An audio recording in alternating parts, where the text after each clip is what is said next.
Hello, my name is Rafael Munguia and welcome to my African American History podcast. On today's episode, we'll be going back through history, to be specific to the Montgomery bus boycotts of 1955. Now, most of you think of Rosa Parks when I mention the Montgomery bus boycotts of 1955, but what would you say if I told you that she wasn't the first one to protest segregation on the Montgomery bus line? You would probably think I'm lying or I'm just imagining things, but let me give you a name, Claudette Colvin. You probably don't know who she is because the history books forgot about her. But the truth is that she was the first one to protest segregation on the Montgomery bus line 9 months before Rosa Parks refused to give up her seat on December 5th, 1955. Now, let's take a look at her story. That day when the bus driver asked me to get up, I had this feeling come over me. It felt like Harriet Tubman was holding me down, hands were holding me down on one shoulder, and Sojourner Truth hands were holding me down on another shoulder. And I was glued to the seat, and I could hear the white passioners saying, "She gotta move, she gotta move, that's the law, she gotta move." And I felt like this is my time to take a stand for justice. Born on September 5th, 1939, and adopted by Mary Ann Colvin, Claudette Colvin grew up in a poor black neighborhood in Montgomery, Alabama.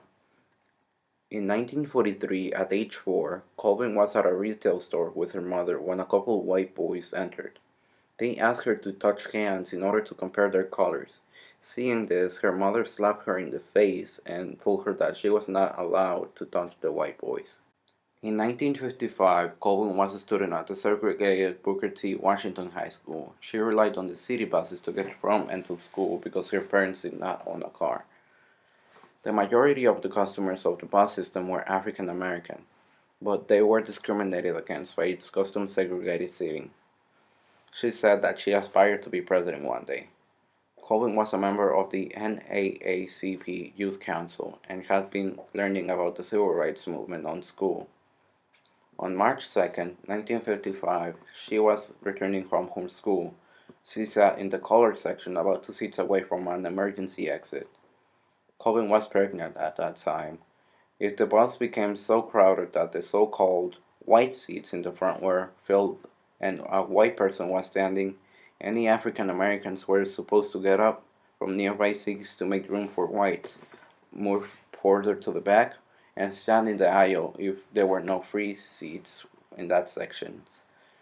When a white woman who got on the bus was left standing in the front, the bus driver, Robert D. Cleary, commanded Colvin and 3 other black women in the row to move to the back. When asked why did she stay quiet about her protest, Colvin stated, "My mother told me to be quiet about what I did.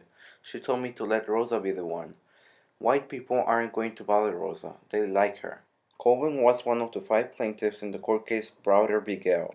The case, organized and filed in a federal court by civil rights attorney Fred Gray, challenged the city bus segregation in Montgomery, Alabama as unconstitutional. During the case, Colvin described her arrest. "I kept saying, 'He has no civil right. This is my constitutional right. You have no right to do this.' And I just kept letting things out, and I never stopped. That was worse than stealing, talking back to a white person." Browder v. Gale made its way through the courts.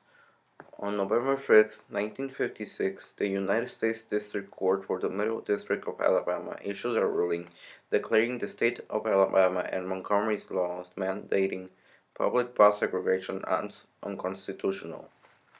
State and local officials appealed to the United States Supreme Court.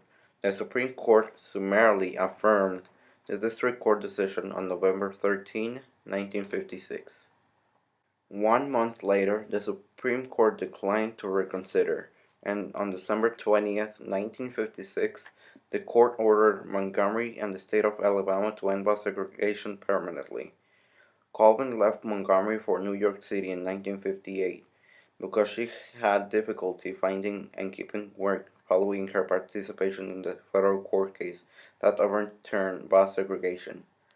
Similarly, Rosa Parks left Montgomery for Detroit in 1957. Colvin said that after her actions on the bus, she was branded as a troublemaker by many in her community. She had to drop out of college and struggled in the local environment. Although the history books have forgotten about her, she has had some recognition, including her appearance on a 2014 episode of Drunk History about Montgomery, Alabama, where Claudette's Colvin resistance on the bus was shown. She's currently 79 years old and lives in the Bronx, New York. And this is it. Thank you for joining us. What do you think about Claudette Colvin's fight for civil rights? Do you have a different view of African American history? Let me know in the comment section below. Please join us on our next episode.